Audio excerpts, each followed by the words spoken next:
അസ്സലാമു അലൈക്കും വറഹ്മത്തുള്ളാഹി. ഏതാനും വർഷങ്ങൾക്ക് മുൻപ് എൻ്റെ ഡിഗ്രി കാലഘട്ടത്തിൽ ഒരു റിസർച്ച് ചെയ്തു. റിസർച്ചുമായി ബന്ധപ്പെട്ട് എൻ്റെ റിസർച്ച് ഗൈഡുമായി നിരന്തരമായി സംഭാഷണങ്ങളിലും സംസാരങ്ങളിലും ഏർപ്പെടാനുള്ള അവസരം ഉണ്ടായിരുന്നു. അങ്ങനെ ഒരിക്കൽ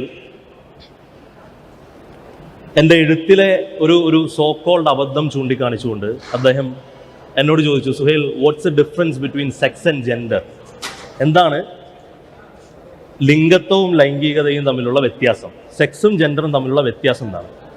ഐ വാസ് കൺഫ്യൂസ്ഡ്. എന്താണ് അങ്ങനെ ചോദിക്കാൻ കാരണം? ഇപ്പം എന്താ അങ്ങനെ ചോദിക്കാൻ കാരണം? ഇപ്പോൾ ത്രൂ ഔട്ട് ഹിസ്റ്ററി, ചരിത്രത്തിലുടനീളം സെക്സും ജെൻഡറും ഒന്നാണ് എന്ന് തന്നെയല്ലേ നമ്മളെല്ലാം മനസ്സിലാക്കി പോകുന്നത്. നമ്മുടെ എല്ലാ തിരിച്ചറിയൽ രേഖകളിൽ സെക്സും ജെൻഡറും ഇൻ്റർചേഞ്ചബിളായി തന്നെയല്ലേ ഉപയോഗിച്ച് പോന്നിട്ടുള്ളത്. പിന്നെന്താ ഇപ്പോൾ ഇങ്ങനെ ചോദിക്കാൻ കാരണം? I was confused. ഞാൻ അദ്ദേഹത്തോട് പറഞ്ഞു, sir, one and the same thing. എന്താ പ്രശ്നം? What's wrong? Why do you even ask such an irrelevant question? എന്തിനാണ് അത്തരം ഒരു ചോദ്യം തന്നെ ചോദിക്കാനുള്ള കാരണം എന്താണ്? അപ്പോൾ അദ്ദേഹം എന്നോട് പറഞ്ഞു, see, according to modern gender theory, sex is what's between your legs and gender is how you feel inside. എന്താണ്? നിങ്ങളുടെ കാലെല്ലുകൾക്കിടയിലുള്ള ലൈംഗിക അവയവം എന്താണോ അതാണ് നിങ്ങളുടെ സെക്സ്. ജെൻഡർ എന്നാൽ നിങ്ങൾക്കുള്ളിൽ എന്താണോ തോന്നുന്നത് അതാണ് നിങ്ങളുടെ gender. That was really confusing to me. എന്താണ് അങ്ങനെ പറയാൻ കാരണം? ഇത്രയും നാളും അങ്ങനെയല്ലല്ലോ മനസ്സിലാക്കി പോകുന്നത്. പിന്നെ പെട്ടെന്ന് ഇങ്ങനെ പറഞ്ഞാൽ എന്താ ചെയ്യുക? അപ്പോൾ അദ്ദേഹം ആ പറഞ്ഞതിൽ വല്ല യാഥാർത്ഥ്യവുമുണ്ടോ, വസ്തുതയുണ്ടോ എന്നത് അറിയുവാനുള്ള ആകാംക്ഷയായി. ഈ വിഷയത്തെക്കുറിച്ച് കൂടുതൽ വായിക്കാനുള്ള ആവേശവുമായി അങ്ങനെ ലൈബ്രറിയിൽ ചെന്നു. ഈ വിഷയവുമായി ബന്ധപ്പെട്ട് കുറേ പുസ്തകങ്ങൾ പരതിയപ്പോൾ മോഡേൺ ജെൻഡർ തിയറിയുമായി ബന്ധപ്പെട്ട്, ജെൻഡർ സ്റ്റഡീസുമായി ബന്ധപ്പെട്ട് ഏതാനും പുസ്തകങ്ങൾ ലഭിച്ചു. അങ്ങനെ ആ വായനയിലൂടെ കടന്നു വന്ന ഒരാളാണ് ഫ്രഞ്ച് എക്സിസ്റ്റൻഷ്യലിസ്റ്റായ, സെക്കൻഡ് വേവ് ഫെമിനിസ്റ്റായ Simone de Beauvoir. Gender is a social construct. Gender ഒരു സാമൂഹ്യ നിർമ്മിതിയാണ് എന്ന് പ്രധാനമായും ആദ്യമായി വാദിച്ചത് സിമോൺ ഡി ബിവോ ആണെന്ന് വേണമെങ്കിൽ പറയാം. അവരുടെ 1949 ദി സെക്കൻഡ് സെക്സ് എന്ന വളരെ ഫേമസ് ആയിട്ടുള്ള പുസ്തകത്തിലൂടെ അവരൊരു അവകാശവാദം മുൻപോട്ട് വയ്ക്കുകയാണ്. എന്താണ് അവകാശവാദം? One is not born but rather becomes a woman. ആരും സ്ത്രീയായി ജനിക്കുകയല്ല, എന്നാൽ അങ്ങനെ പിന്നീടായി മാറുന്നതാണ്. സ്ത്രീക്കും പുരുഷനും ഇടയിൽ പരിപൂർണമായിട്ടുള്ള ഒരു ലിംഗസമത്വം, ഒരു അബ്സല്യൂട്ട് ഇക്വാളിറ്റി വേണമെന്ന് വാദിക്കണമെങ്കിൽ തീർച്ചയായും അവർക്കിടയിൽ യാതൊരുവിധ അടിസ്ഥാനപരമായിട്ടുള്ള വ്യത്യാസങ്ങളും ഇല്ല എന്ന് തെളിയിക്കേണ്ട നിർബന്ധിതാവസ്ഥയിൽ നിന്നുമാണ് ഇത്തരം വിചിത്രമായ വാദങ്ങൾ ഉരുത്തിരിഞ്ഞു വരുന്നത് എന്ന് നമ്മൾ വേറെ മനസ്സിലാക്കണം. എങ്കിലും ഈ വിഷയത്തിൽ ഏതെങ്കിലും തരത്തിലുള്ള എക്സ്പെരിമെൻറ്റുകൾ നടന്നിട്ടുണ്ടോ എന്ന് പരിശോധിക്കുമ്പോൾ മാത്രമാണ് എത്രത്തോളം മനുഷ്യത്വ വിരുദ്ധമാണ് മോഡേൺ ജെൻഡർ തിയറിയുടെ ഉത്ഭവം എന്ന് നമുക്ക് മനസ്സിലാവുകയുള്ളൂ. 1965 കാനഡയിലെ മാനിറ്റോബയിൽ ജാനറ്റ് റോൺ ദമ്പതികൾക്ക് ജനിച്ച ഇരട്ട സഹോദരങ്ങളാണ് ബ്രൂസും ബ്രയാനും. ഇരുവർക്കും 6 മാസം പ്രായമായപ്പോൾ ഫൈമോസിസ് എന്നൊരു അവസ്ഥയുണ്ട് എന്ന് മാതാപിതാക്കൾ തിരിച്ചറിയുന്നു. മാതാപിതാക്കൾ ഡോക്ടർമാരുടെ അടുത്ത് കൊണ്ടുപോകുന്നു. പിന്നീട് ചേലാകർമ്മം ചെയ്യണം എന്നായി ആവശ്യപ്പെടുന്നു. അപ്പോൾ ഇരുവരെയും ചേലാകർമ്മം ചെയ്യാനായിട്ട് ഡോക്ടർമാർ നിർദ്ദേശിക്കുന്നു. സർക്കംസീഷന് വിധേയമാക്കുന്നു. എന്നാൽ ബ്രൂസിനെ സർക്കംസൈസ് ചെയ്ത ഡോക്ടറുടെ ഒരു കയ്യബദ്ധം, അല്ലെങ്കിൽ വളരെ അശ്രദ്ധാപൂർവം, വളരെ അൺകൺവെൻഷനൽ ആയിട്ടുള്ള ഒരു രീതി ഉപയോഗിച്ചുകൊണ്ടാണ് ബ്രൂസിനെ സർക്കംസൈസ് ചെയ്തത് എന്നതുകൊണ്ട് തന്നെ ബ്രൂസിൻ്റെ ലൈംഗിക അവയവത്തിന് ഗുരുതരമായി പൊള്ളലേൽക്കുകയും ക്ഷതം സംഭവിക്കുകയും ചെയ്യുകയാണ്. വളരെ സങ്കടകരമായിട്ടുള്ളൊരവസ്ഥ. ഈ ഒരു പ്രശ്നത്തിന് പരിഹാരം കാണുവാൻ വേണ്ടിയിട്ടുള്ള ഒരു ഓട്ടത്തിനിടയിലാണ് ജാനറ്റ് റോൺ ദമ്പതികൾക്ക് ഡോക്ടർ ജോൺ മണി, ബാൽട്ടിമോറിലുള്ള ജോൺ ഹോപ്കിൻസ് ആശുപത്രിയിലെ വളരെ പ്രസിദ്ധനായ സൈക്കോളജിസ്റ്റ്, അക്കാലഘട്ടത്തിലെ പ്രശസ്തനായ സൈക്കോളജിസ്റ്റായ ഡോക്ടർ ജോൺ മണിയെക്കുറിച്ച് കേൾക്കുന്നത്. എക്കോ ഉണ്ടോ? ഡോക്ടർ ജോൺ മണിയെക്കുറിച്ച് അവർ കേൾക്കുന്നത്. അങ്ങനെ അദ്ദേഹത്തിൻ്റെ അടുത്ത് ചെന്ന് ഇവരുടെ ദുരവസ്ഥ ബോധിപ്പിക്കുന്നു. ജോൺ മണി യഥാർത്ഥത്തിൽ സിമോൺ ഡി ബിവോറിൻ്റെയും മറ്റും gender is a social construct എന്ന ഒരു ആശയത്തിൽ നിന്നും ഊർജം ഉൾക്കൊണ്ട് നിൽക്കുന്ന ഒരു സമയമാണെന്ന്. അപ്പോൾ വളരെ നല്ലൊരു സുവർണ അവസരമാണ് ജോൺ മണിക്ക് വീണ് കിട്ടിയിരിക്കുന്നത്. കാരണം എന്താണ്? ഇരട്ട കുട്ടികളാണ്. 2 കുട്ടികൾക്കും ജനിതകപരമായിട്ടുള്ള സാമ്യതകളുണ്ട്, ജനറ്റിക് ആയിട്ടുള്ള സിമിലാരിറ്റീസ് ഉണ്ട്. അങ്ങനെയെങ്കിൽ ജെൻഡർ ഒരു സോഷ്യൽ കൺസ്ട്രക്റ്റ് ആണ്, ജെൻഡർ ഒരു സാമൂഹ്യ നിർമ്മിതിയാണ് എന്ന് സമൂഹത്തിന്റെ മുന്നിൽ എനിക്ക് ഈ എക്സ്പെരിമെന്റിലൂടെ തെളിയിക്കാമെന്ന് ജോൺ മണി വിചാരിച്ചു. ഒരു കുട്ടിയെ ആണായിട്ടും ഒരു കുട്ടിയെ പെണ്ണായിട്ടും കണ്ടീഷൻ ചെയ്ത് വളർത്തി കഴിഞ്ഞാൽ തീർച്ചയായിട്ടും ഇത് പ്രൂവ് ചെയ്യാൻ കഴിയും. അങ്ങനെയെങ്കിൽ ഒന്ന് ശ്രമിച്ചു നോക്കാം എന്ന് മാതാപിതാക്കളോട് പറയുന്നു. അങ്ങനെ എക്സ്പെരിമെന്റുകൾ തുടങ്ങിയാണ്. അതിൻ്റെ ആദ്യ പടി എന്ന വണ്ണം ബ്രൂസിന്റെ പേര് ബ്രണ്ട എന്നാക്കുന്നു. അങ്ങനെ ബ്രയാനായിട്ടും ബ്രൂസിനെ ബ്രണ്ടയായിട്ടും കണ്ടീഷൻ ചെയ്തുകൊണ്ട് വളർത്തുകയാണ്. അങ്ങനെ നിരന്തരം ഹോർമോൺ ബ്ലോക്കേഴ്സ്, ടെസ്റ്റോസ്റ്ററോൺ ബ്ലോക്കേഴ്സ് നൽകുകയും ഈസ്ട്രജൻ കുത്തിവെക്കുകയും ചെയ്തു. എങ്കിലും ഈ പരീക്ഷണങ്ങളെല്ലാം പരാജയമായിരുന്നു എന്ന് മാതാപിതാക്കൾക്ക് മനസ്സിലാകുന്നത് ബ്രൂസിനും ബ്രയാനും 13 വയസ്സാകുമ്പോഴാണ്. വല്ലാത്ത ജെൻഡർ ഐഡന്റിറ്റിയുമായി ബന്ധപ്പെട്ട് വല്ലാത്ത അസ്വാസ്ഥ്യം കാണിക്കുകയും ആത്മഹത്യാ പ്രവണത കാണിക്കുകയും ചെയ്ത ബ്രൂസ് തൻ്റെ മാതാപിതാക്കളോട് പറഞ്ഞു, ഒരു കാരണവശാലും ഇനി നിങ്ങൾ ഈ ഡോക്ടറെ കാണുവാൻ എന്നെ നിർബന്ധിച്ചു കഴിഞ്ഞാൽ ഞാൻ ആത്മഹത്യ ചെയ്യും. ഏകദേശം 1 വർഷം കഴിഞ്ഞതിന് ശേഷമാണ് ജാനറ്റ് റോൺ ദമ്പതികൾ തൻ്റെ മകനോട് വെളിപ്പെടുത്തലുകൾ നടത്തുന്നത്, കുറ്റസമ്മതം നടത്തുന്നത്. ഞങ്ങളോട് ക്ഷമിക്കണം, ഇങ്ങനെയൊക്കെ സംഭവിച്ചു പോയി, ഞങ്ങളുടെ തെറ്റല്ല, മെഡിക്കൽ എക്സ്പേർട്സ് പറഞ്ഞു അങ്ങനെ ചെയ്യണമെന്ന്, അതുകൊണ്ട് ഞങ്ങളത് ചെയ്തു, ഞങ്ങളോട് ക്ഷമിക്കണം. ബ്രൂസ് തൻ്റെ സ്വത്വത്തിലേക്ക് തന്നെ തിരിച്ചു പോകാനുള്ള പ്രയത്നം അവിടെ വെച്ച് തുടങ്ങുകയാണ്. ബ്രണ്ട എന്ന പേര് ഉപേക്ഷിക്കുകയും പുതിയൊരു പേരായ ഡേവിഡ് റൈമർ എന്ന പേര് അദ്ദേഹം സ്വീകരിക്കുകയും ചെയ്യുന്നു. പിന്നീട് ഏകദേശം 20 വയസ്സാകുന്ന സമയത്തിനിടയിൽ തന്നെ 2 പ്രാവശ്യം ബ്രൂസ് ആത്മഹത്യക്ക് ശ്രമിക്കുകയാണ്. ഈ കാലഘട്ടത്തിൽ തന്നെയാണ് തന്നോടൊപ്പം പരീക്ഷണങ്ങൾക്ക് വിധേയനായ തൻ്റെ ഇരട്ട സഹോദരൻ ബ്രയാൻ കടുത്ത വിഷാദ രോഗം ബാധിച്ച് മരണപ്പെടുന്നത്. എങ്കിലും പുതിയൊരു ജീവിതത്തിലേക്ക് എടുത്ത് കാൽ വെക്കാം, പുതിയൊരു ജീവിതം തുടങ്ങാം എന്ന പ്രത്യാശയോടുകൂടി ബ്രൂസ് അഥവാ ഡേവിഡ് റൈമർ 1990 ജെയിൻ ഫോണ്ടെയിൻ എന്ന 3 കുട്ടികളുടെ മാതാവായ ഒരു സ്ത്രീയെ വിവാഹം കഴിക്കുകയാണ്. എന്നാൽ ആ വൈവാഹിക ജീവിതം വിജയം കണ്ടില്ല. 2004 മെയ് 2 ഡേവിഡ് റൈമർ എന്ന ചെറുപ്പക്കാരൻ സ്വന്തം ശിരസ്സിലേക്ക് നിറയൊഴിച്ചുകൊണ്ട് ആത്മഹത്യ ചെയ്യുകയാണ്. ഞാൻ പറഞ്ഞു വരുന്നത്, ഡേവിഡ് റൈമറെ കുറിച്ച് ധാരാളം ഡോക്യുമെന്ററികളും പുസ്തകങ്ങളും നമുക്കിന്ന് ലഭ്യമാണ്. ഡേവിഡ് റൈമറെ കുറിച്ചുള്ള ഒരു ഡോക്യുമെന്ററിയും നിങ്ങൾക്ക് കണ്ണുകൾ നിറഞ്ഞുകൊണ്ടല്ലാതെ കാണുവാൻ കഴിയില്ല. ഹൃദയം വിങ്ങിക്കൊണ്ടല്ലാതെ ഡേവിഡ് റൈമറെ കുറിച്ചുള്ള ഒരു പുസ്തകവും നിങ്ങൾക്ക് വായിച്ചു തീർക്കാൻ കഴിയില്ല. ഇത്രയും ക്രൂരവും പൈശാചികവുമായിട്ടുള്ള ഒരു കപടശാസ്ത്രത്തിൽ, ഒരു സ്യൂഡോ സയൻസിൽ അടിസ്ഥാനമാക്കി നിലകൊള്ളുന്ന ഒന്നാണ് മോഡേൺ ജെൻഡർ തിയറി എന്ന യാഥാർത്ഥ്യം നമ്മൾ ഓരോരുത്തരും മനസ്സിലാക്കണം. ഇവിടെ എന്നാലും ഈ ജെൻഡർ ന്യൂട്രാലിറ്റി ഒക്കെ വളരെ മികച്ചൊരു സാധനമല്ലേ? ജെൻഡർ ന്യൂട്രൽ യൂണിഫോമുകൾ കൊണ്ടുവരുന്നത് നല്ലതല്ലേ? ആൺകുട്ടികൾക്കും പെൺകുട്ടികൾക്കും ഇടയിൽ ഒരു വ്യത്യാസമില്ലാതെ വളർത്തുന്നതല്ലേ നല്ലത് എന്ന ചോദ്യങ്ങളാണ്. നമ്മൾ ബഹുമാനപ്പെട്ട ഉന്നത വിദ്യാഭ്യാസ മന്ത്രി തൻ്റെ ട്വിറ്ററിൽ കുറിച്ച വരികളാണിവ. എന്താണ്? പുതിയൊരു കേരളം സൃഷ്ടിച്ചെടുക്കുവാനുള്ള പണിപ്പുരയിലാണ് ഞങ്ങൾ. We are in the works of creating a new Kerala, one defined by equity and sensitivity. To achieve this, our students should first be given access to education in a free environment, unhindered by the burden of society's heteronormative expectations. എന്താണ് പലപ്പോഴും ഈ ഹെട്രോനോമേറ്റീവ്, ക്യോനോമേറ്റീവ് എന്നൊക്കെ പറയുമ്പോൾ ഈ ജാർഗനുകൾ ഉപയോഗിക്കുന്നത് എന്തുകൊണ്ടാണ്? സാധാരണക്കാരായിട്ടുള്ള ആളുകൾക്ക് പലപ്പോഴും ഈ ജാർഗനുകൾ മനസ്സിലായി എന്ന് വരില്ല, നിർബന്ധമില്ല. എന്തുകൊണ്ടായിരിക്കാം ഇത്തരം ടെർമിനോളജീസ് ഉപയോഗിക്കുന്നത്? പൊളിറ്റിക്കൽ ഡിസ്കോഴ്സുകൾ. നിങ്ങൾ ആശുപത്രികളിൽ പോയിട്ടില്ലേ, ഹോസ്പിറ്റലുകളിൽ പോയിട്ടില്ലേ? ഡോക്ടർമാർ നമ്മുടെ മുൻപിൽ വെച്ച് തന്നെ, സാധാരണക്കാരായിട്ടുള്ള ആളുകളുടെ മുൻപിൽ വെച്ച് തന്നെ പലപ്പോഴും ഈ മെഡിക്കൽ ടെർമിനോളജീസ് ഉപയോഗിക്കുന്നത് കേൾക്കാം. ഒരു സെറ്റ് ഓഫ് ഓഡിയൻസ് ഉണ്ട്, ഈ സെറ്റ് ഓഫ് ഓഡിയൻസിന് വേണ്ടി അവർ മാത്രം മനസ്സിലാക്കിയാൽ മതി എന്ന വണ്ണം ഇത്തരം ജാർഗണുകൾ ഉപയോഗിക്കാറുണ്ട്. പ്രത്യേകിച്ചും പൊളിറ്റിക്കൽ ഡിസ്കോഴ്സുകളിൽ ഇത് ഉപയോഗിക്കുന്നതിന് ഒരു കാരണമുണ്ട്. അത് ഒബ്ഫുസ്കേഷൻ എന്നാണ് പറയുന്നത്. എന്താണ്? ഒരു സെറ്റ് ഓഫ് ഓഡിയൻസ് ഉണ്ട്, ഇത് മനസ്സിലാക്കുന്ന ആളുകൾ മാത്രം മനസ്സിലാക്കിയാൽ മതി, എല്ലാവരും ഒന്നും മനസ്സിലാക്കേണ്ട കാര്യമില്ല, ഈ ജാർഗണുകൾ മനസ്സിലാക്കുന്ന ആളുകൾ മാത്രം ഇവ മനസ്സിലാക്കിയാൽ മതി എന്നാണ് ഞാൻ പറഞ്ഞു വരുന്നത്. ഇത് ഒരു ക്യൂർ നോർമേറ്റീവ് ആയിട്ടുള്ള ഒരു സമൂഹത്തിലേക്ക് നമ്മുടെ നാട്ടുകാരെ, നമ്മുടെ ആളുകളെ എല്ലാവരെയും തള്ളിവിടാനുള്ള ഒരു ആഗോള അജണ്ടയുടെ ഭാഗമായിട്ടാണ് ഇത് തുടങ്ങിയിരിക്കുന്നത്, ജെൻഡർ ന്യൂട്രാലിറ്റിയുടെ തുടക്കം എന്നതാണ് ഞാൻ പറഞ്ഞു വരുന്നത്. യു എസിൽ department of human and health services, Biden അഡ്മിനിസ്ട്രേഷന്റെ കീഴിൽ department of human and health സർവീസസിന്റെ ആദ്യത്തെ ട്രാൻസ്ജെൻഡർ അസിസ്റ്റന്റ് സെക്രട്ടറിയോട് അവിടുത്തെ സെനറ്ററായ റാൻഡ് പോൾ ചില ചോദ്യങ്ങൾ ചോദിക്കുന്നുണ്ട്.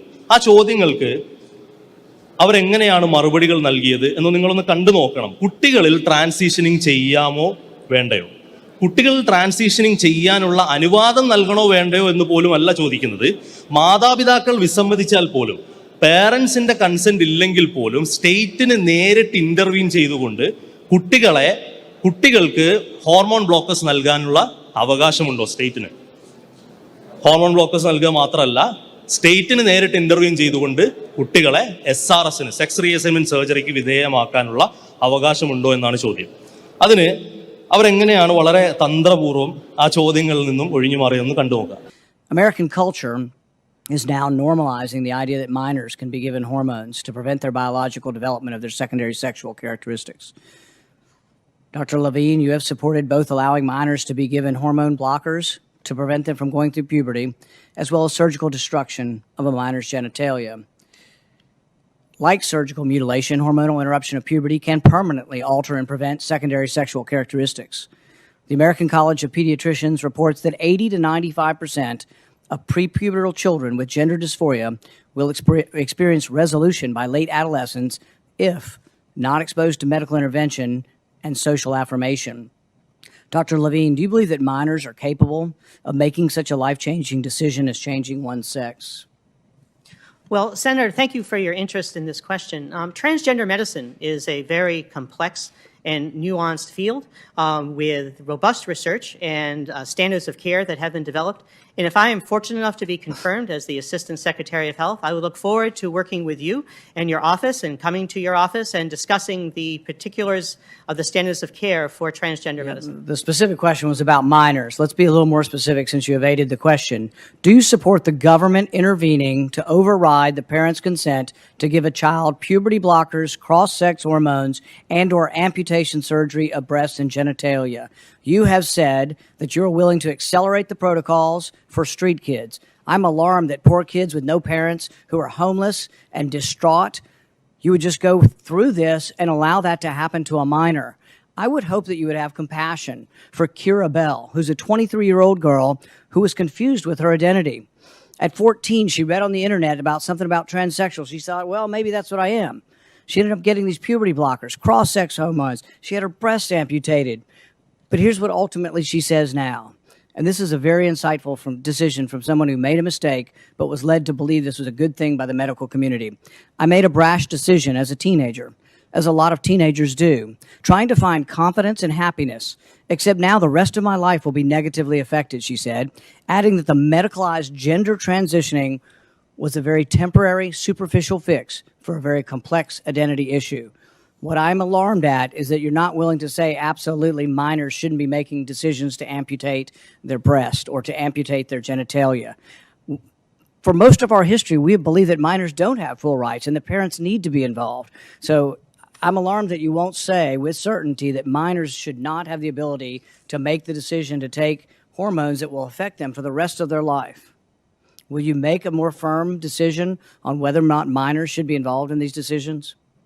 Senator, transgender medicine is a very complex and nuanced field, and if confirmed to the position of Assistant Secretary of Health, I would certainly be pleased to come to your office and talk with you and your staff about the standards of care. എന്താണ് വസ്തുത?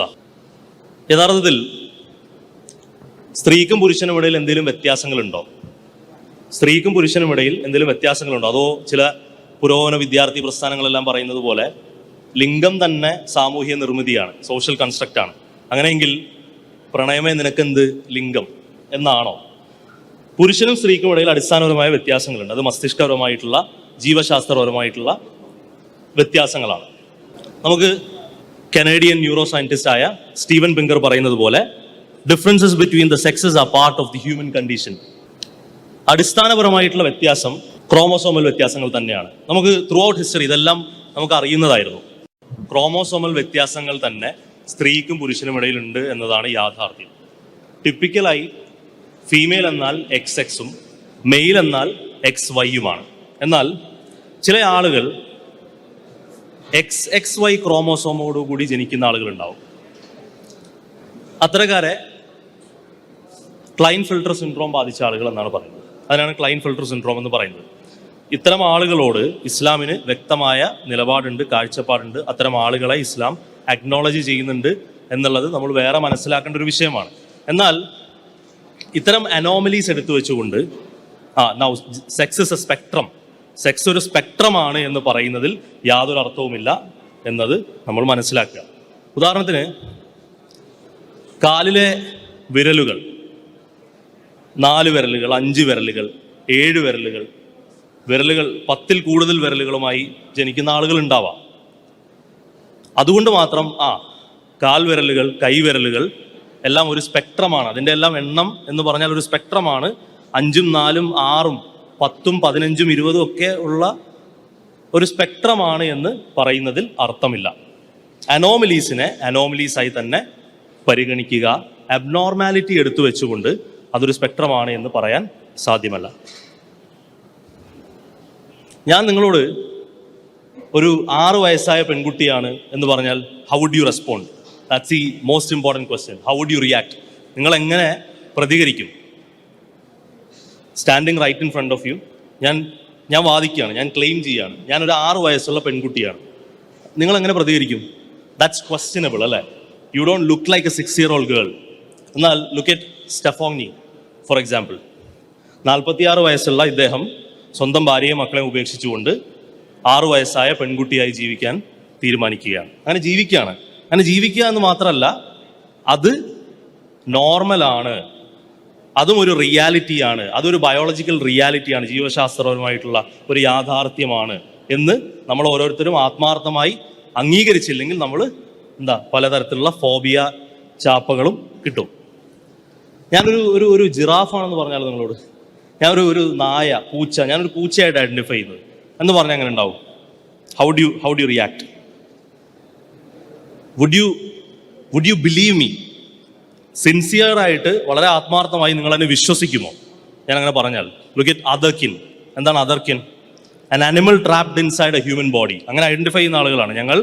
Non human, non binary ആണ്. അതുകൊണ്ട് തന്നെ ഞങ്ങൾ വോൾഫായിട്ടാണ് identify ചെയ്യുന്നത്. ഞാനൊരു ജിറാഫാണ്, ഞാനൊരു നായയാണ്, പൂച്ചയാണ്. അങ്ങനെ ഐഡന്റിഫൈ ചെയ്യുന്ന ഞങ്ങളെ നിങ്ങളും അങ്ങനെ തന്നെ പരിഗണിക്കണം എന്നാണ് പറയുന്നത്. നമുക്കൊരു വോൾഫിനെ കണ്ടു നോക്കാം. You may know me from the meme. On all levels except physical, I am a wolf. When I first realized that I was otherkin and Therian, I joined a website for it called Wearlist. I wasn't exactly welcomed. ഒരു community build ചെയ്തുകൊണ്ടിരിക്കുകയാണ്. അതർകിൻ എന്ന് പറയുന്ന വിഭാഗത്തിൽപ്പെട്ട ആളുകൾക്ക് വേണ്ടിയിട്ട് സ്വന്തമായി ഒരു community build ചെയ്തുകൊണ്ടിരിക്കുക. അവരുടെ അവകാശങ്ങൾക്ക് വേണ്ടി സംസാരിക്കുവാനും അതിനു വേണ്ടിയുള്ള മറ്റ് പ്രവർത്തനങ്ങൾക്ക് വേണ്ടിയിട്ടുള്ള ഒരു കമ്മ്യൂണിറ്റി ബിൽഡ് ചെയ്തുകൊണ്ടിരിക്കുക. അത് മാത്രമല്ല, അതിനുശേഷം അവർ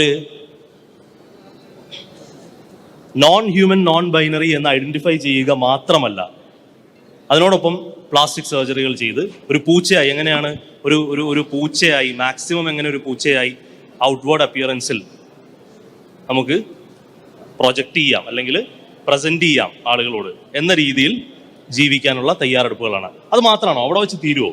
അവിടെ വെച്ച് തീരുന്നില്ല. ഹെട്രോനോർമേറ്റിവിറ്റി, അതിൻ്റെ ഒരു കോർ നിലനിൽക്കുന്നത് ഇവിടെയാണ്. ഹെട്രോനോർമേറ്റിവിറ്റി എന്നത് ഒരു അബ്നോർമൽ ആയിട്ടുള്ള ഒരു കാര്യമാണെന്നും ഹെട്രോനോർമേറ്റിവിറ്റി ഔട്ട്ഡേറ്റഡ് ആണെന്നും ഇനി ഒരു ക്യൂർ നോർമേറ്റീവ് ആയിട്ടുള്ളൊരു ഒരു ഒരു ഒരു ഒരു ഭാവിയിലേക്കാണ് സമൂഹത്തെ നമ്മൾ തള്ളിവിടേണ്ടത് എന്ന് വാദിക്കുന്ന ആളുകൾ. അത്തരക്കാരാണ് പറയുന്നുണ്ടോ why be human when you can be otherkin? എന്തിനാണ് നിങ്ങൾ മനുഷ്യരാകുന്നത്, അതർകിൻ ആകാമല്ലോ എന്നാണ്. നമ്മൾ യഥാർത്ഥത്തിൽ പ്രൊഫഷണൽ വിദ്യാർത്ഥികൾ എന്ന നിലയ്ക്ക് ഈ വിഷയങ്ങളെ എങ്ങനെയാണ് നോക്കിക്കാണേണ്ടത്? അതെല്ലാം വൈവിധ്യങ്ങളാണ് എന്ന് പറഞ്ഞുകൊണ്ട് വൈവിധ്യങ്ങൾ, വൈകൃതങ്ങൾ വൈവിധ്യങ്ങളായി ആഘോഷിക്കപ്പെടേണ്ടതാണോ? നേരെ മറിച്ച് ആർജവത്തോടെ എഴുന്നേറ്റ് നിന്ന് ഇത്തരം ഡീവിയൻസുകൾ ഡൈവേഴ്സിറ്റി എന്ന പേരിട്ട് സെലിബ്രേറ്റ് ചെയ്യാൻ പാടില്ല എന്ന് പറയുകയാണോ വേണ്ടത്? അങ്ങനെ പറയുക ആണ് വേണ്ടത് എന്ന് നമ്മൾ തിരിച്ചറിയണം. അങ്ങനെ എല്ലാവർക്കും പറയുവാനുള്ള ആർജവം ഉണ്ടാകട്ടെ എന്ന് പ്രാർത്ഥിച്ചുകൊണ്ട് ഞാൻ അവസാനിപ്പിക്കുന്നു. അസ്സലാമു അലൈക്കും വറഹ്മത്തുള്ളാഹി.